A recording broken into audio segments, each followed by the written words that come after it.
Hey Felipe, it's really nice to meet you. You're a Pulitzer Prize-winning photographer. You work for AP, and I understand that you've been using this new camera setup. Can you tell me a little bit about it? Yeah, I think you mentioned the FP1 on top of the camera here. So this is a transmission device that we're now using on our cameras. In short, it just makes the camera connected to the internet. But what it really matters for us is that we can file the photos or video immediately. So your camera is connected, you're shooting, you file live to an editor, where that's photos or live video. So it just... But I can do that with Snapchat. Well, that's a much better quality. When you say that, I mean, how much better is the quality for a production, for a publication quality photograph than for something which a consumer might be uploading to the internet? I know that sounds maybe for people that have their phones and what I just said for them, well, I can go live with my phone or I can send photos from my phone. But this really brings a professional camera to the internet in ways that it was not possible before. So we had to rely on a lot more infrastructure. You know, if you're doing a live in the past, maybe you needed an SNG truck or miles of cables, fiber connections to make sure you have a stable connection, or to file photos.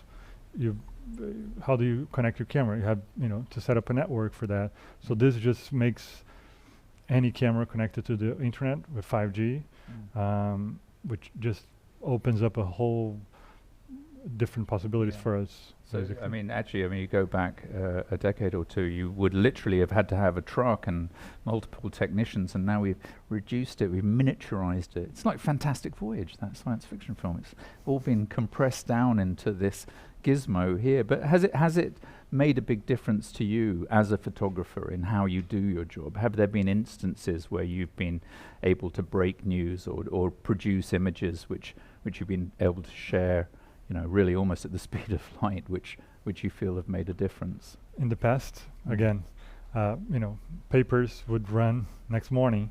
You didn't have that urgency. Now we're connected.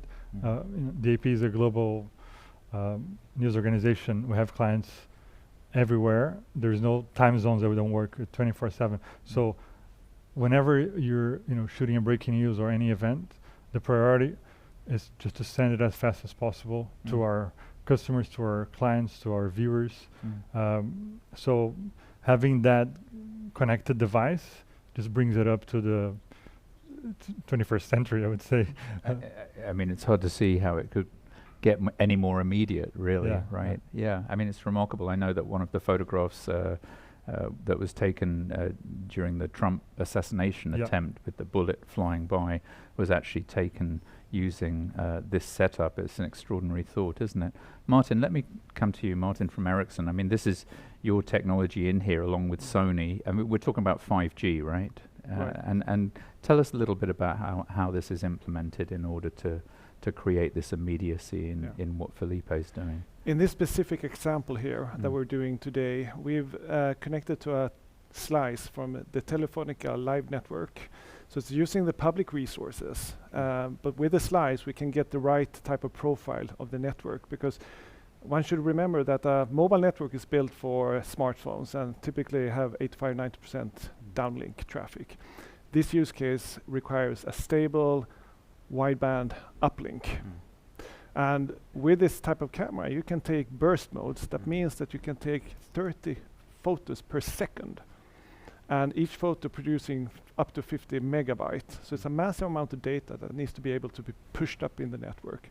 And for this we need 5G standalone and differentiated connectivity to give this type of availability. And that slice which is making sure that it's not contending for bandwidth with anything else which happens to be in the area. Correct. So kind of the opposite of Wi-Fi, really. Yeah, correct. So it's really having a priority lane in the network. Yeah, I mean that's an amazing example of the use of 5G technology for a new application.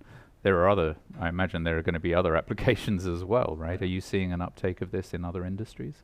I see it for many. So if we think of the mobile network as a platform, it's now scaling into new sectors, and professional camera usage is one of the key sectors. Last year we saw 5G live broadcasting, and they're using 30 to 40 megabit per second uplink traffic to do those sending. Now in this case, it's a bit of a different tweak, but still, when you want to get that instant publishment on the red carpet or wherever it is, it's about seconds. Yeah.